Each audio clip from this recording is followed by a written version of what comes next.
All right, hey everybody. Looks like we're right here at the top of the hour, so let's get started. Hi, my name is Ryan. I'm a PM over in the VS Client Tools team, and our team's responsible for the JavaScript Chakra engine, the IE developer tools, the VS performance and diagnostic tools, the XAML design tools in both Blend and VS, and then also the HTML design tools in Blend. So we really care about everything that has anything to do with user interface development. And so I'm here today to kind of cover the little part of the world that is HTML design tools in Blend. So I know everyone's seen like a lot of slide decks over the last couple of days, and I'm sure that this is a developers conference. Everyone's comfortable in code. So after this, I've got maybe 3 slides with any kind of meaningful content. Other than that, we're going to be spending the entire time in the product. So hope you enjoy taking a tour and kind of digging on into some CSS and HTML and JavaScript. We're going to start just by reviewing the basics with a Hello World app. Then we'll spend the vast majority of our time exploring new features through this app we created called Demographics, which goes out to the U.S. Census Bureau, pulls down demographic information for different zip codes, and summarizes it into some infographics that just are pure CSS infographics. So we'll do a little bit of some acrobatics there in terms of CSS for a while. Then we'll wrap it up with a victory lap, reviewing some of the features that we've looked at, and give you guys a chance to ask questions, hopefully, during Q&A at the end. All right, having said that, goodbye slide deck, hello product.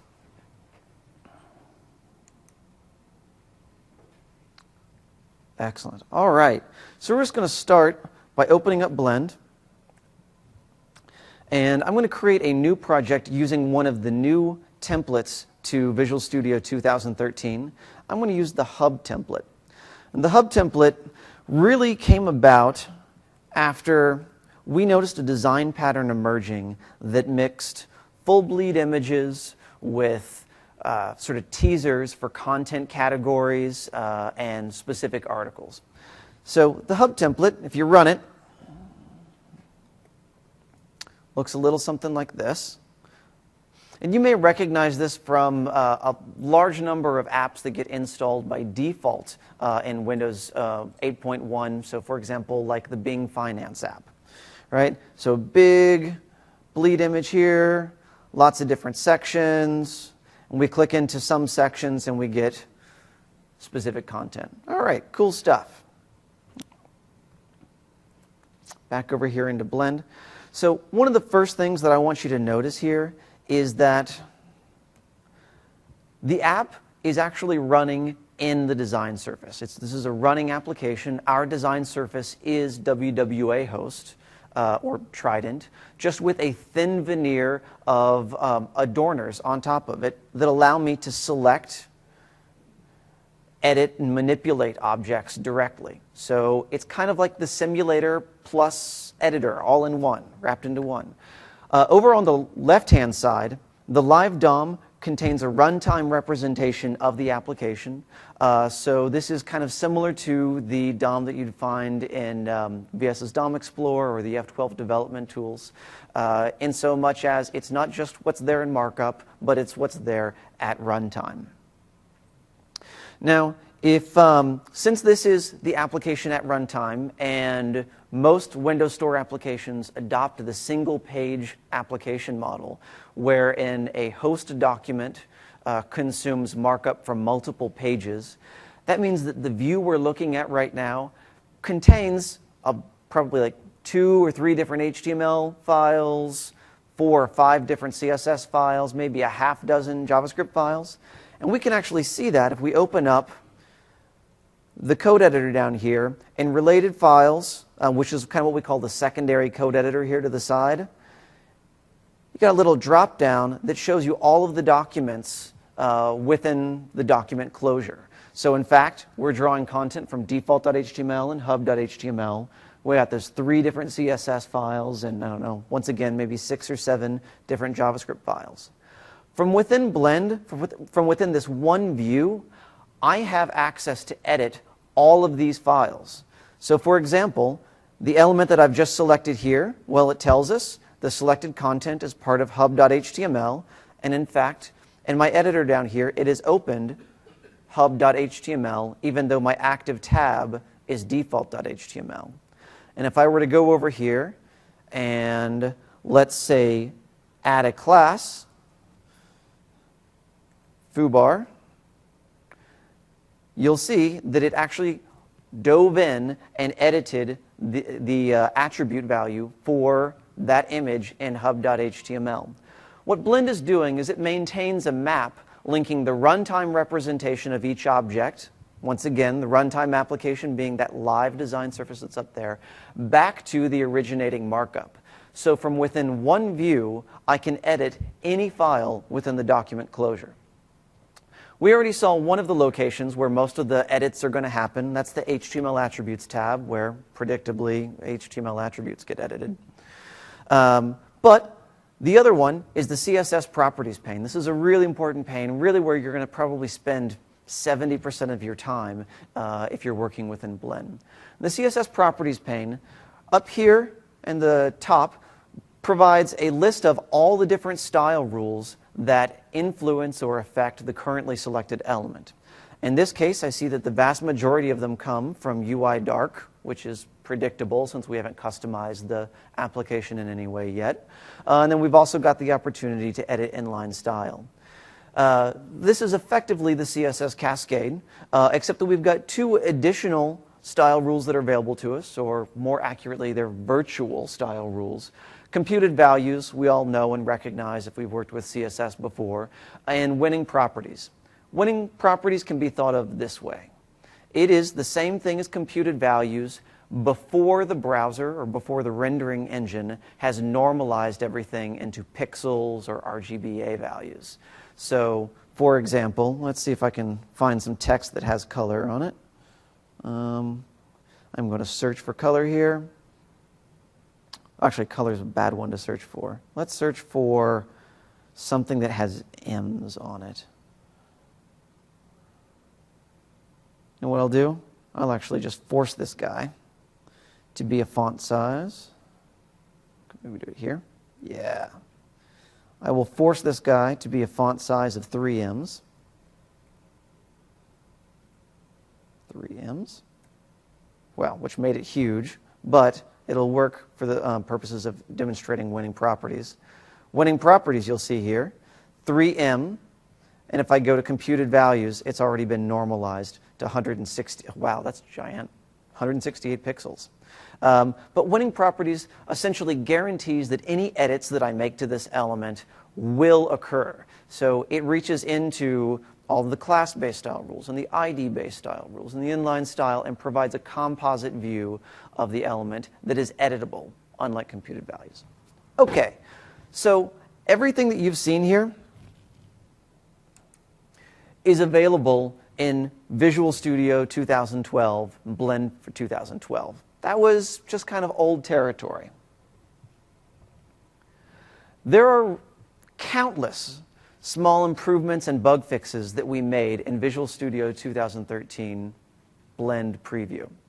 But there's really 10 headline features that we'll visit today. I won't spend too much time dwelling and iterating through them right now, but keep a lookout for these over the coming 45 minutes. So, let's get to our actual demo application. Now, just so everyone feels comfortable with the code base that we're walking into first, I'm going to start in Visual Studio. So we have a good idea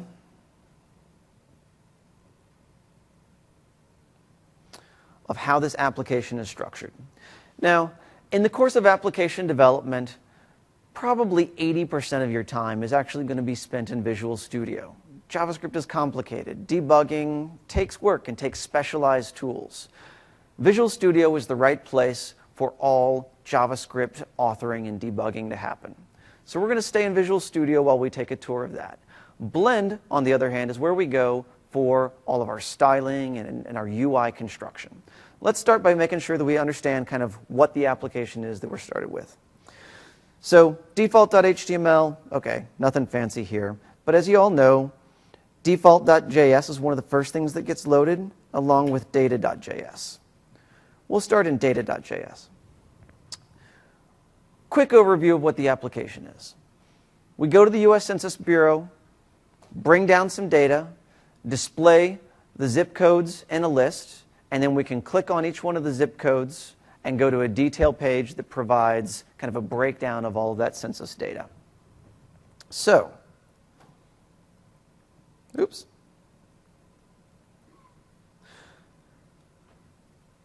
Line by line, var I. Okay, it's going to be a counter. We need API keys, so I save my API keys globally up here. We're going to be saving data to our application, saving data locally to a text file, so we create shortcuts to that. And then when you load the application for the first time, you need a couple of default zip codes to display, so we just happen to choose these. These are all places that I've lived at one place or another. Beyond that, we create this data object in the global namespace. Its entire purpose for existence is to give us access to the list view data source and to the methods that are defined below. Down here, save settings and load settings.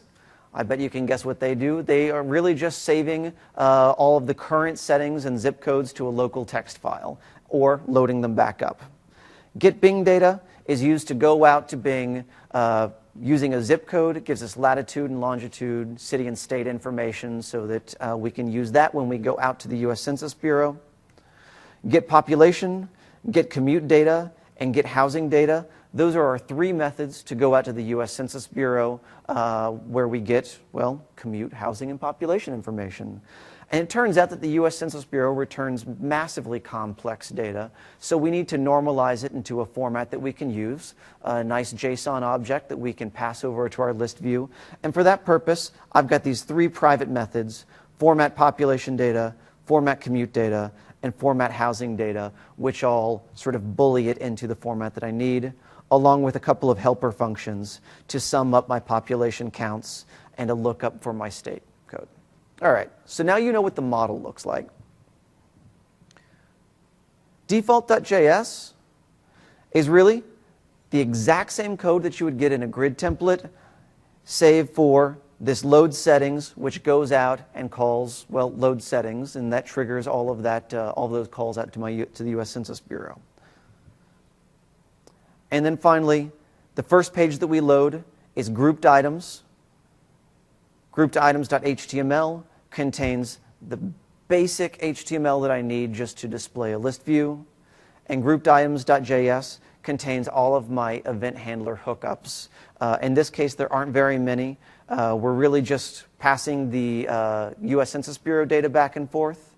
And then we've got a couple of special methods here for showing and hiding a flyout, along with the ability to add a zip code from that. All right, so now you guys have a good idea of what the basic structure of our controller is and what our model looks like. Let's go into Blend and do some styling. Fortunately, access to Blend is very convenient from within Visual Studio. I can just right-click anywhere and say Open in Blend. This will take us directly to Blend and open up a new instance of Blend for us. All right, here's our demographics application. Let's actually run it to see what it does today before we've done any styling.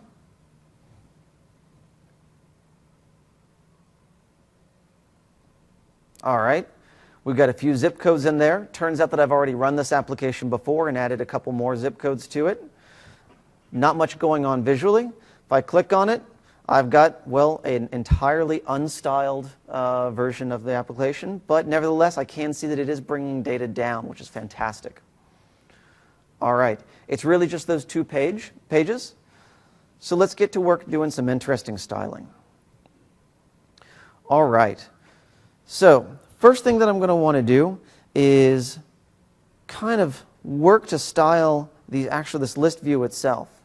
So I'm going to start by searching for locale, And this is one of the first features, new features that I want to point out. New to Blend 2013, I can now use CSS syntax to locate any element within my DOM. The selected elements get this kind of blue highlighting, makes it really easy to find. All right, and I'm going to be using this throughout the demo to narrow down the number of elements so that I can really quickly and easily find the element that I'm trying to edit. All right, so we're going to make this guy, you know what, let's start by giving it some background so we can see it a little bit easier. I want to set the background color to, I don't know, some nice shade of bluish here. All right, now I can actually see what the bounds of that element are. And I will drag it so it's a little bit larger. Okay, easy enough. But you know what? 3 giant blue squares don't really do a whole lot for me. It seems like we probably want to have, I don't know, something about that location. Well, here we can use another one of our new features.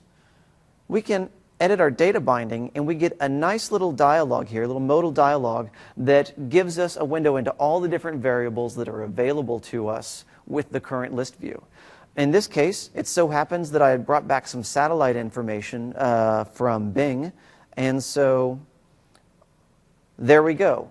I can just instantly populate that with some satellite information. Now, this is actually taking the center point of that zip code, plopping it in there, and you can see that my hometown of Gulf Breeze, Florida has got a lot of water. Awesome. All right. Next thing, I'm going to make this zip code a little bit bigger, put it on its own page, or its own line here. And I'm going to use one of the other new features available in 2013. Not only can I search for properties via the search box here, but I can now also set properties.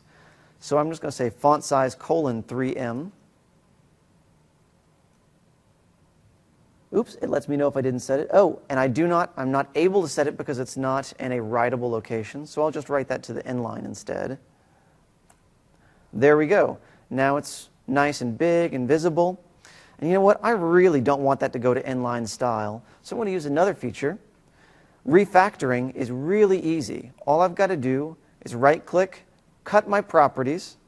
I can go over into the live DOM, right-click, create a style rule from element class. In this case, locale has already been set. It creates a style rule for me at the same time. Now I can paste those properties that I cut from inline style back into locale, and it's nice and big. Well, that had the unfortunate consequence of turning Gulf Breeze, Florida into giant text as well, so let's actually reduce the font size on that guy. We can right-click from there as well, choose city, reduce the font size there to something a little bit smaller, and the same thing for our state.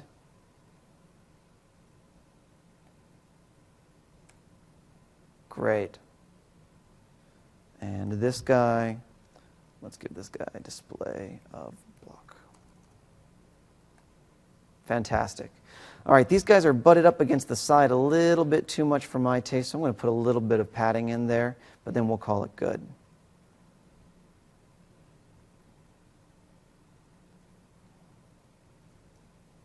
Fantastic. All right, so now this is a little bit more to my liking. It's got something to do with the population. All right, great. So from here, we're just going to head on into interactive mode. And in interactive mode, it allows us to really take all those click events, all those mouse events, and treat them as if I'm actually, well, interacting with the application. So that I can get to an interior page, exit out of interactive mode. That state is preserved on my design surface, and I can just keep on styling from here. This time, instead of having access to grouped-items.html, now I'm editing items.html or itemdetail.html and all of the CSS that is within that document closure. One of the other interesting things to note here is that if I go into my style rules pane that has a list of all the style sheets that are currently influencing my DOM, I notice that I've acquired over time additional CSS files.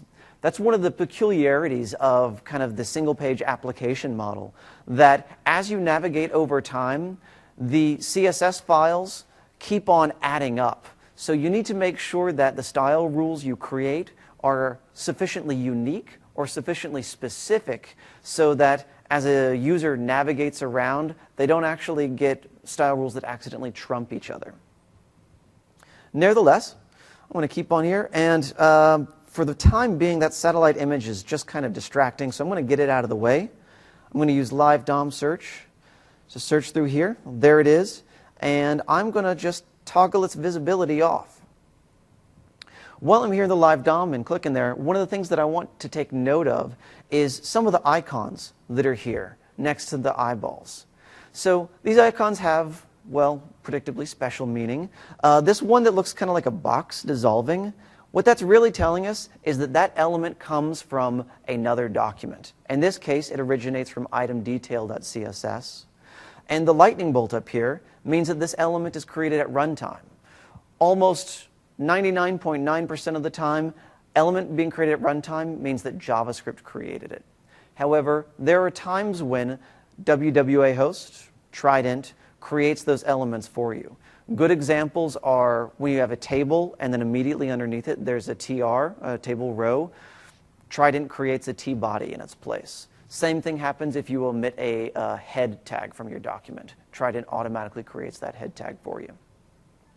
Anyhow, let's keep on going through this. And now that we've got a better view of kind of what's going on here, let's actually try to do some styling around this. So I'm going to use some advanced selector syntax here to kind of filter out to everything that's a child of my section tag here. If I create the section, we'll see that we've already created a little bit of a grid here, and I can start moving some of these elements around. Let's see here. In fact, I'm going to right-click here, create a style rule from element ID from my commute title. I'm just going to drag and drop it over into the next row.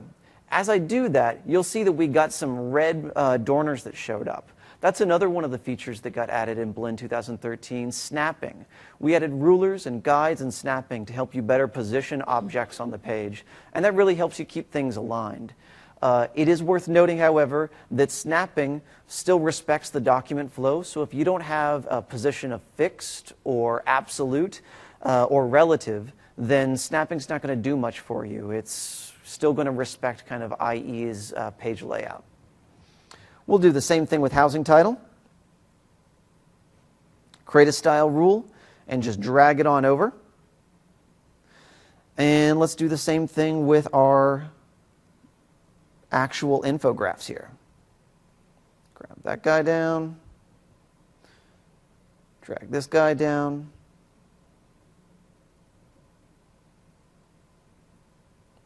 And drag this guy down. Fantastic. Okay, so now we've got a little bit sort of more legible view of our document. Let's start by working with our population graph. Oops. Star. All right, and you see that I use this live DOM search all the time. It makes it so much easier to find the elements and to limit what I'm actually working with, so I'm not overwhelmed by all the elements that get dynamically created by WinJS. So we'll go here. We're going to add a style rule by class, and I'm going to go ahead and use a hotkey here. Oh, actually, we'll just do display. In this grid, we're going to set, let's see here, columns. 50 pix says that the first column should be 50 pixels, and then the remainder of it I'm going to split evenly into two equal fractions. And you'll see that my design surface instantly updated to show it there. And I've got these handy little things here where I can hover over it, and if I wanted to change this, instead of one fraction to, I don't know, 30 pixels, right? easily done. I can do it right there on the design surface. Now, truth be told, I want to keep it at one fraction, so I'm just going to Control-Z that. No biggie. Awesome. And we only need one row here. We'll make this guy 33 pixels just to give it a little bit of height. Excellent. So what I've really got here underneath this is the age range gives me the age range for that population group. Then I've got a percent-based representation for male and female. So I'm going to create another style rule here by element class. And let's give this some background so we can actually see what's going on here.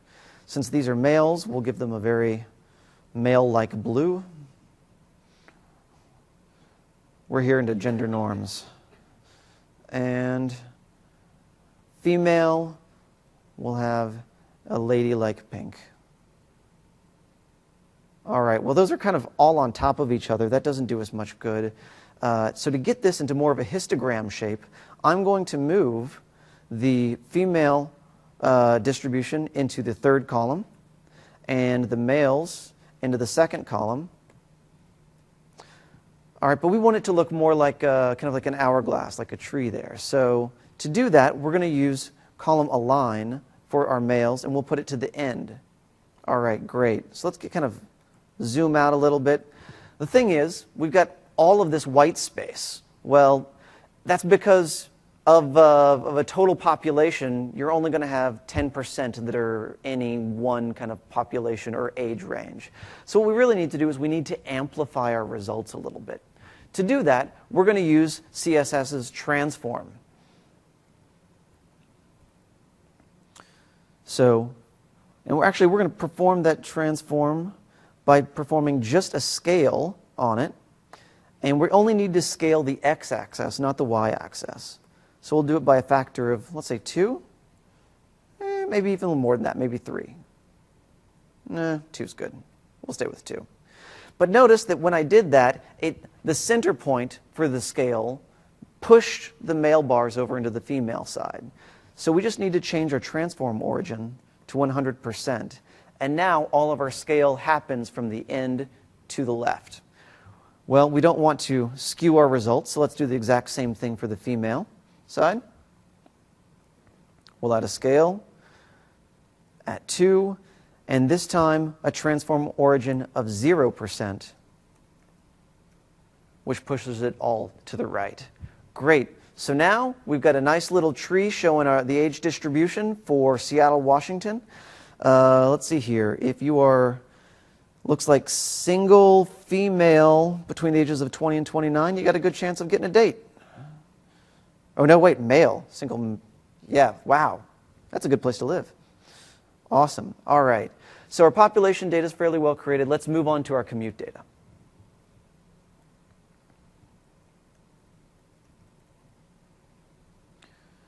All right. Let's show everything under that. Excellent. So one of the first things we're going to want to do here is probably turn this guy into my most favorite layout convention, a grid. I love grids. And for this one, let's use our artboard adorners to create a couple of different columns here. All right, that looks pretty good. But I want to make sure that this one is exactly 100 pixels. All right. Once again, we're going to get that out of inline style and into an ID-based rule, because I am a good CSS developer and do not put things in inline style. Great. Awesome. Okay.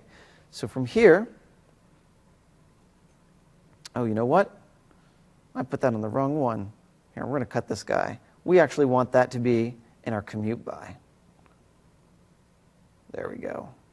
Now I'll paste it into here. Excellent. Now that affects all 3 of my rows there.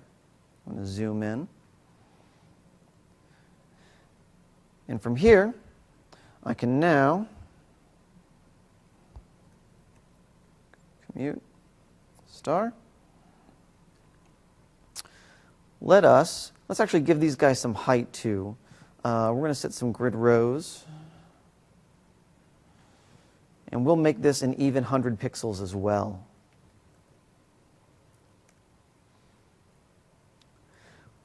Now, it would be helpful if we could actually see this element. So what I want to do is I want to give this circle some background color.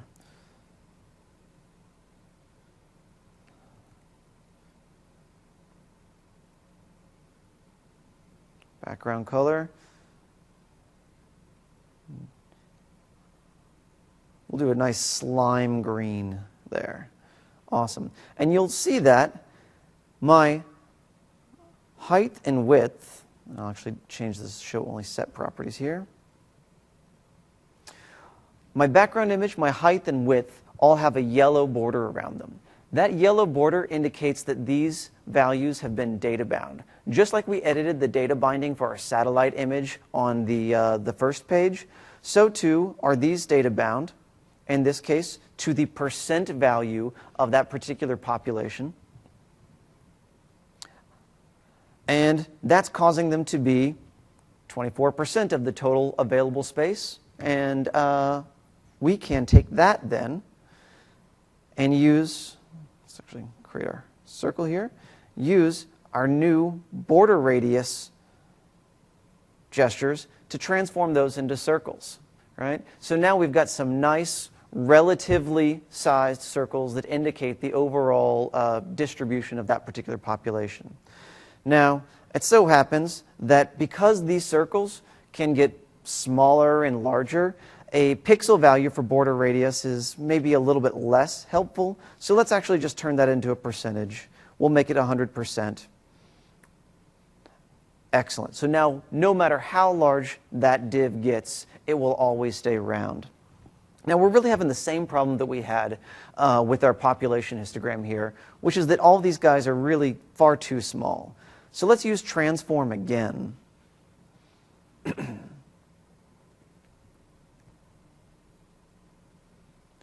To scale these guys out. We'll give these guys a factor of 2. Okay, 2 seems good. And now they're a little bit bigger. But if it's 0%, I don't want the circle to disappear entirely. So let's set a min width and height on that so that the circle never completely disappears. In this case, we'll say minimum of 30 pixels. Great. Now, I happened to notice earlier when I was doing the data binding here that, look at that, there's already an image that's been data bound to this, but I can't see an image there. I know why that is. That is because background size has not been set to cover. And now our little icons can pop in there, and that will shrink or expand to the size of the element itself. So we can see here that for this particular zip code, which zip code were we in? 98101, there is a huge percentage of the population that is biking or walking to work rather than using transit or their car. It's a pretty healthy zip code. Awesome. Now, there were some values that were hidden behind here too, though. Yeah, there it is. He's kind of hidden behind my circle right now. Let's just get him over into the second column. Use our grid alignment, grid column alignment, to align it to the center. Actually, that was row alignment. We'll do row align center as well. I actually want that to be start. And up our font size to 3. Excellent. Now I've noticed that my circles are off of alignment with my numbers, with my percentages. So I'm just going to change their alignment as well. So grid row align center centers the data on the available space, as does column align. Brilliant. Awesome. And it looks like, oh yeah, these guys are now getting a little bit too close. If this ever gets over 52%, it's going to be too big. So instead of making that grid column 2, let's make it grid column 3 and bring this guy over a little bit closer. There we go. That's a little bit better distribution. All right, so I'm feeling pretty good about the commute data now. We've got 3 relatively sized circles representing the population distribution. We've got our percentages there, and we were able to use our kind of grid adorners to pretty precisely lay that out, along with our border radius adorners to turn those into circles. Let's finish this out with our rent information here. So this is housing data, basically saying whether or not people rent or own. Kind of gives you an idea of maybe what stage of life people are at. If they're in kind of a transitional state, maybe they're renting. If they're a little bit more settled, maybe they own. So for this, we're going to go with housing, show everything under housing. I bet you can't guess what type of display I'm going to give this one.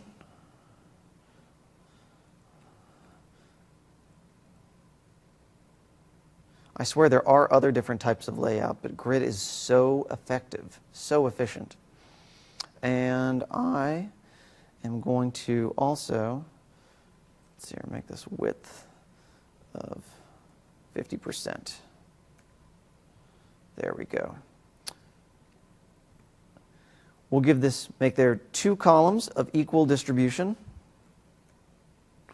And let's just carry that guy out so he's a little bit taller. Awesome. So now we'll create a style rule targeting our rental information, or rental data. And we'll put that guy into the second column. Now, it would help if I actually could see these guys here. So I'm going to give them a background color again.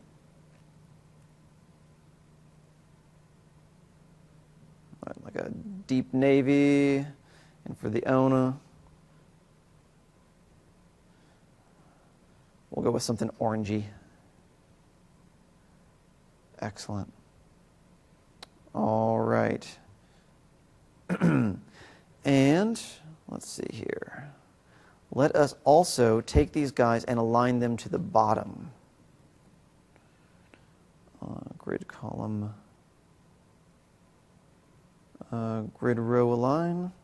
There we go. End, and grid rent align, and it looks like those are a little bit shorter than I expected. Let's wonder what's going on there. Housing graph. Let's take a look at our set properties so we can debug that. Oh, I wonder if it is because grid rows 300 pixels. There we go. Now we actually have some grid rows to give those some height. Fantastic. That means that I can actually clear out my height declaration here. Excellent. So now I can see that the number of people owning versus renting, it's just about all rentals. But I want, in case this div gets too small, I want the owning rental data to kind of still be seen. I want to get it outside of that actual visible bar chart. So what I'm going to do here is I'm going to select all of these guys, and I can assign a class and create a style rule to all of the selected elements at once with a single gesture. It's that same add class gesture that I've been using. This time I can specify which one I want it to be. I'll call this, what will I call this? I'll call it slide up, because that's exactly what I'm going to make these guys do. I'm going to make them slide up.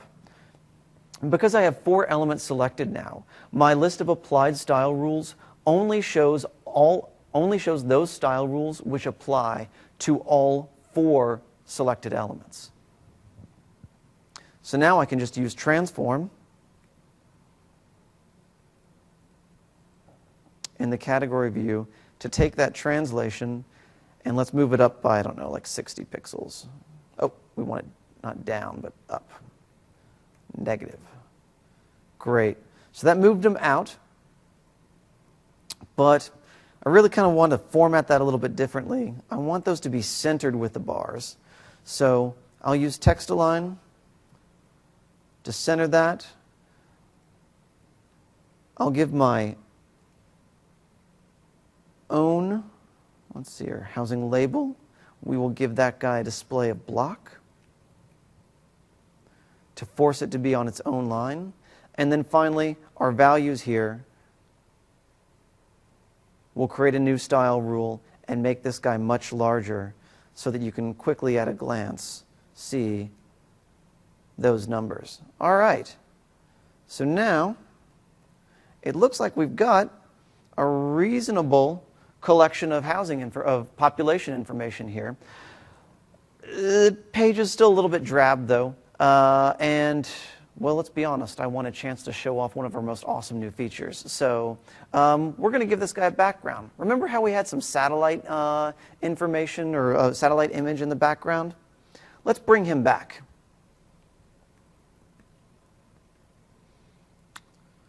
So we're going to toggle visibility back on. There it is. And we're going to just go ahead, we're going to create a style rule for it. So I want to use the satellite information as the background for my entire page, which is easy enough. This is nothing new. We've all done it before. So we'll give this guy a position, a fixed, width of 100%.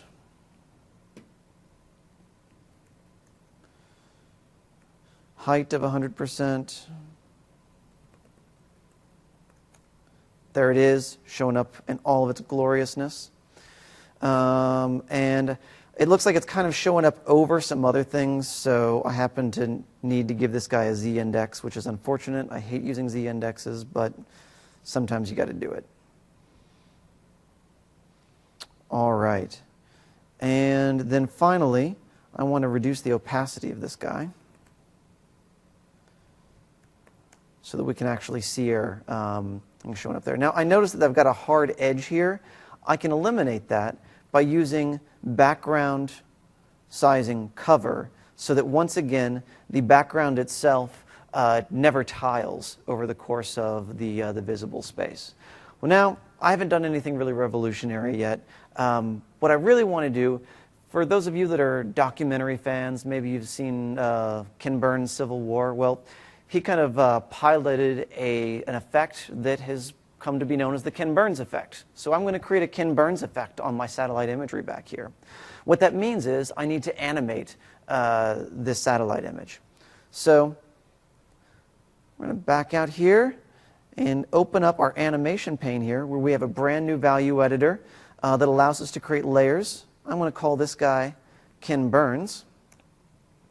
We'll give a duration of 5 seconds just to make it kind of slow, no delay. We only want it to happen once. Timing function, we want it to kind of ease in and then ease out. So let's do that. We'll choose ease in, ease out. Fill mode. Fill mode basically says, when you've gotten to the end of your animation, do you go back to the element's natural state, or do you preserve that 100% setting? Well, we want to preserve the 100% so that it doesn't jump back to the natural state. So we'll choose forwards.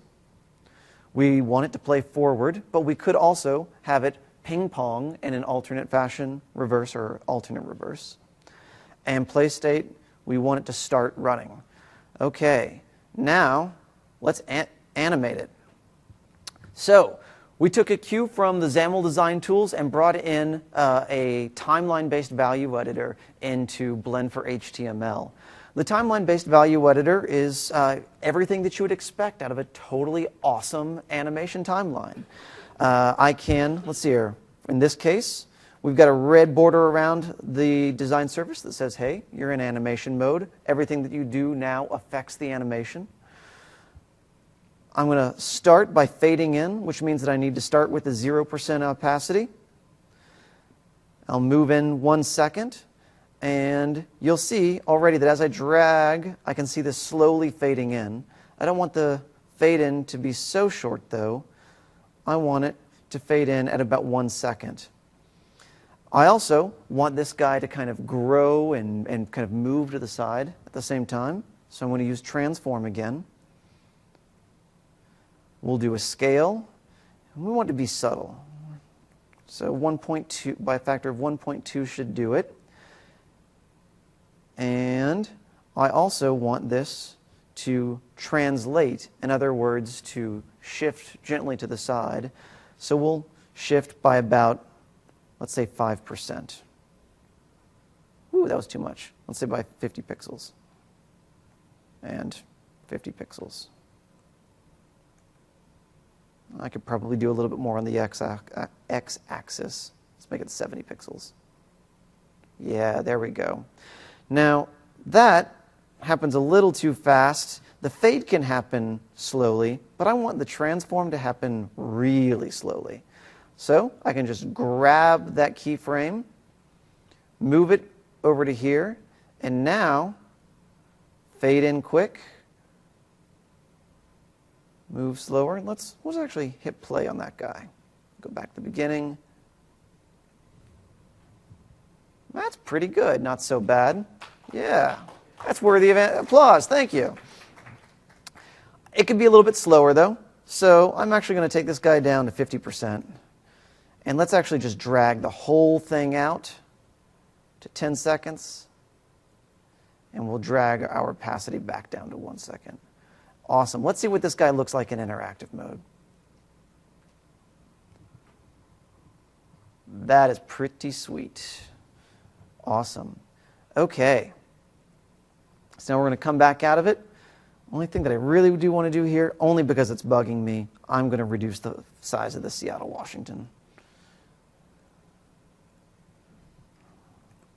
Font size, 0.5 em. Yeah, that's a little bit better. Okay. So we're going to navigate back to our home page here. One of the last great things to show is Windows design guidelines call for, flat design and for using, touch-centric gestures and all that kind of stuff. And by default, there's a certain look that comes with Windows Store applications. It's got that Sego UI Lite kind of thing. But there are a lot of times where having a Sego UI Lite just makes everything feel a little bit too uniform. It's worth being able to customize the typography of your application. Enter custom fonts. So if I want to make this kind of a more branded experience, I can easily do that by, I'm going to go over to my project pane here, and I want to use a TrueType font of my own designs. In this case, I'm just going to import one, an existing item. I'm going to add from my desktop, I've got a Museo Sans font right here. As soon as I import that font, I get a little dialog that asks me, hey, we noticed you were importing a font. Would you like to create an @FontFace rule? Heck yeah, I would. So we'll go ahead and do that. Gives us an opportunity to kind of guide us through creating it. And when you create that @FontFace rule, you can specify for this particular TrueType or OpenType file, is this the bold version of this font? Is this the italics version of this font? Because as you know, any font family is actually made up of multiple fonts underneath it. Well, we're just going to use this one for all flavors of the font, so I won't customize my font style, stretch, or weight at all. Now, I've automatically created that @FontFace rule right down here. I can go to, well, let's do this from Content Host. ID. Oh, it looks like I already had one. Don't even need to do that. Already had one.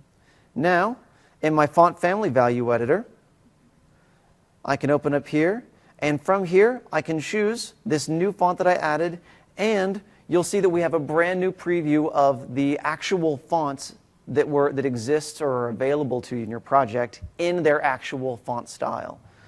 In this case, we'll choose Museo Font, Museo Sans, and you'll see gone is the Sego UI Lite, hello, Museo Sans. From here, I think other than maybe, just because it's a good thing to do, let's actually create a little background to give this a little bit more character. Background color. We'll make it a gradient.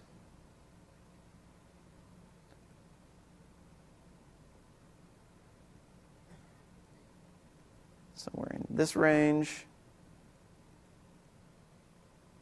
Somewhere in this range. Yeah. All right. So now we're looking like a real application. One of the last things that we need to do, actually, let's actually save and run it real quick. See how things are looking. Oops. Nope. Control F5. It's thinking about it. Oh, it's because I was hitting function. Control F5.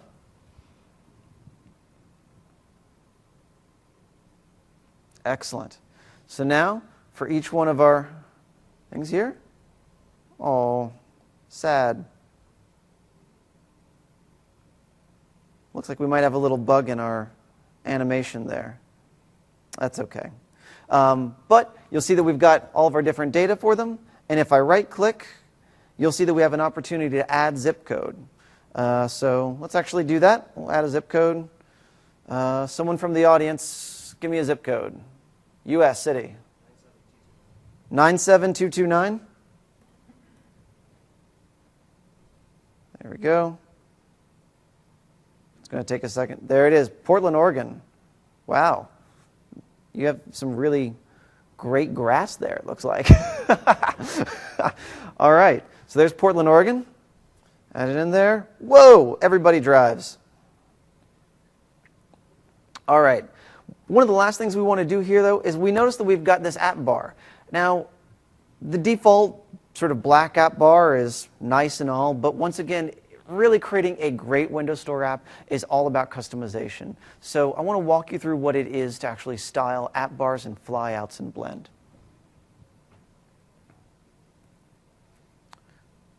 There we are. So I'm done animating here. I can close my animation pane. So I want to search for my app bar. Oops. App bar here. And here it is, right there. But how do I get the guy to show up? Well, I've got a couple of different options. One is that I can go into interactive mode and activate it. Or two, I can right-click on that guy and activate it from directly within Blend. Well, there we go. Now it shows up, and I'm free to style away. So we'll just right-click. Let's see here. Create style rule from element class. Actually, no, let's give this guy an ID. App bar. Good to go. Give it a background color. I'm really into bright colors these days, so give it something purpley. And there we go. The same principle applies to our flyout. I can either go into interactive mode, activate the flyout, and come out, or just directly from my flyout here, I can right-click and say Activate Flyout and style away. We'll actually just make this guy the same color as our app bar.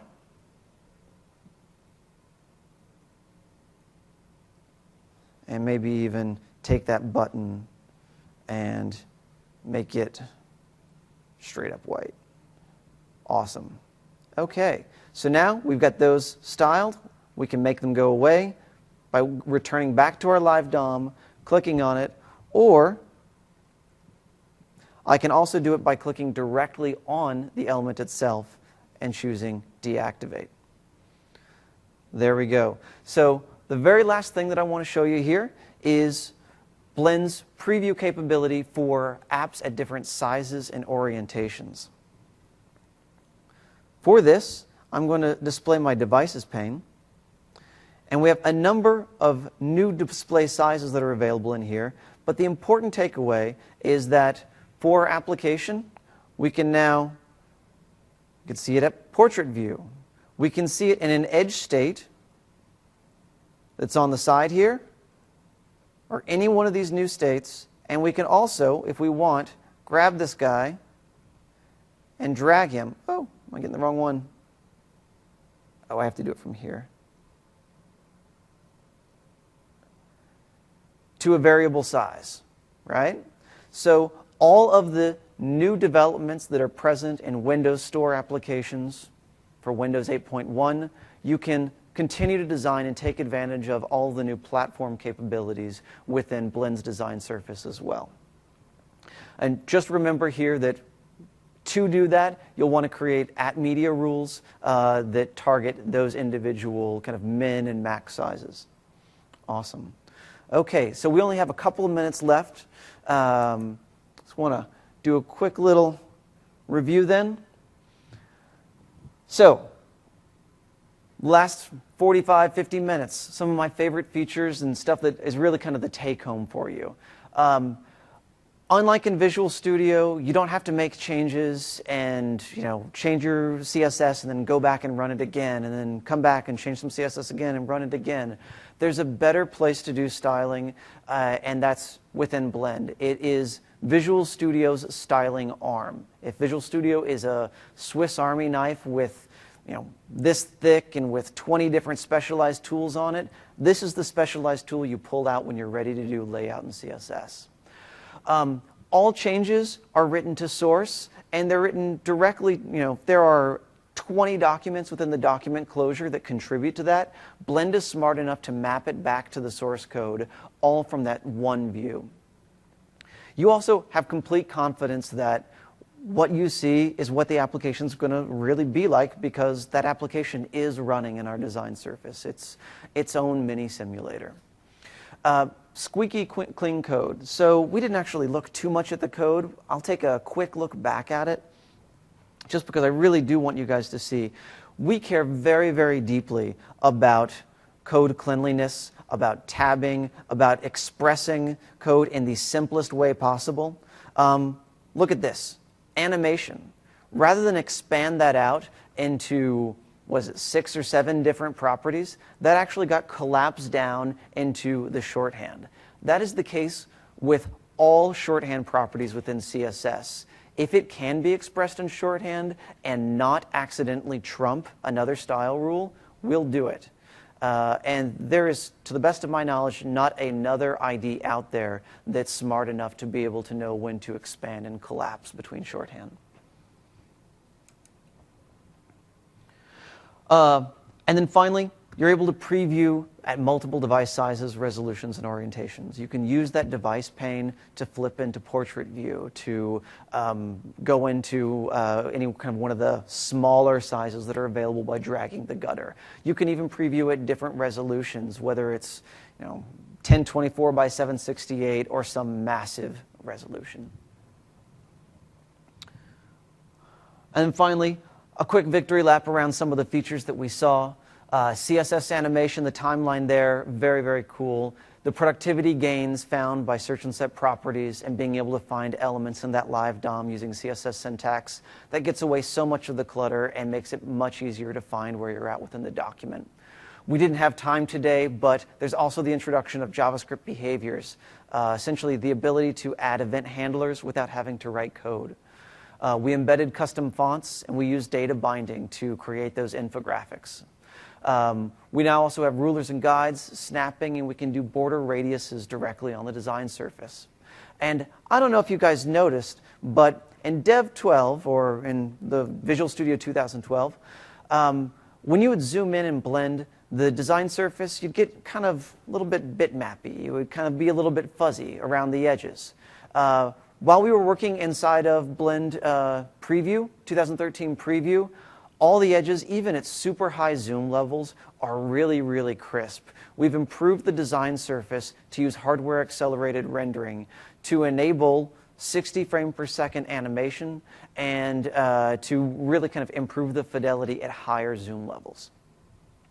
So with that, there are a few sessions that are closely related to today's session. What's new for Visual Studio for XAML is a great session. Uni gave it yesterday, so it's not too late. You can still catch it on Channel 9 video. Creating your first app using HTML and JavaScript also happened today, but there's some great Blend usage in there.